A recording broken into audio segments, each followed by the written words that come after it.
और पहन करके रास करती, निरंतर भाव रखती। उनका भाव यह था कि मेरे प्रियतम हैं। बंधुओं, माला का भाव यह है कि आप अपने गले की माला सबको नहीं पहना सकते।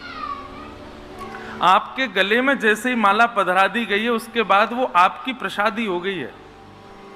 आप या तो अपने शिष्य को पहना सकते हैं, अपने पुत्र को पहना सकते हैं, जैसे हम कथा कर रहे हैं तो उतनी देर हम श्रोताओं को पहना सकते हैं अपने गले की माला, पर श्रोता अपने गले की उतार के हमको पहनाए तो वो एक प्रकार से अपराध। ऐसे ही भक्त अपने गले की माला ठाकुर जी को धारण नहीं करा सकता। पर श्री गोदाम्बा जी के मन में तो प्रियतम का भाव था, तो जितनी देर उनके पिताजी निवृत्त होते स्नान आदि से, अपरस के भाव में जाते थे मंदिर में, उतनी देर वो माला पहन करके नृत्य करते थे। और जैसे ही पिताजी का बाहर आने का समय होता, तुरंत माला व्यवस्थित करके चली जाती और उनके पिताजी वही माला ले जाते और जाके श्री रंगनाथ भगवान को पहना देते। एक दिन जैसे ही माला लेकर के जाने लगे तो उन्होंने देखा कि माला में एक केश, लंबा केश माला के ऊपर दिख रहा है।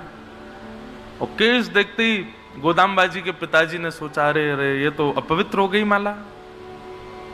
पर ये केश है किसका? ठाकुर जी को पधराने योग्य तो ये माला नहीं है, पर ये केश है किसका? उन्होंने अपने घर में खेल रही नन्ही सी कुमारी गोदाम्बा जी से कहा, लाली तुम्हारी केश सबसे लंबे हैं, कहीं तुमने ये माला धारण तो नहीं की? आज उन्होंने अपने मन का भाव बताया। बोले, जी पिताजी, मैंने माला धारण की और मैं नित्य धारण करती हूं, क्योंकि मैं उनको अपना प्रियतम मानती हूं। और प्रियतमा अपनी वस्तु प्रियतम को तो धारण करवा सकती है। पिताजी बोले, अपराध, घोर अपराध।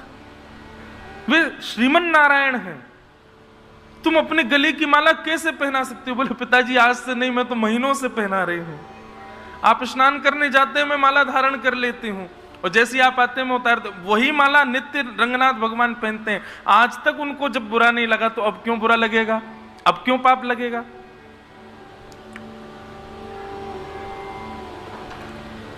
गोदाम्बा जी के पिताजी बोले, नहीं नहीं बेटी, अपराध है। दूसरी माला सिद्ध की और दूसरी माला सिद्ध करके अन्यत्र स्थान पर रखी ताकि गोदाम्बा जी के हाथ ना लगे। और पुनः स्नान करके उस नवीन माला को लेकर के जैसे ही मंदिर में गए, श्री रंगनाथ भगवान के कंठ में जैसे ही माला को पधराया, माला टूट करके गिर पड़ी।